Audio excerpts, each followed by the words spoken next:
Hello guys, in this video I'm going to show you how to set who can send you a friend request on Facebook.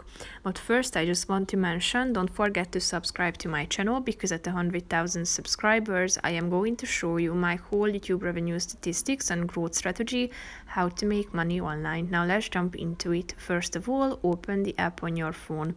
Click on the menu icon down below in the right side corner.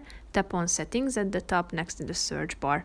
Scroll down to audience and visibility and click on the how people can find and contact you option, which is the second one. Here select the first option, who can send you friend request. Now it is set to everyone, so anyone on or off Facebook can send you a friend request, but you can limit it to the second option, meaning that only your friends of friends can send you a friend request. Tap on this button if you would like to select this one, and then it will be saved automatically. So that's it for this video guys. See you in the next one. Bye bye.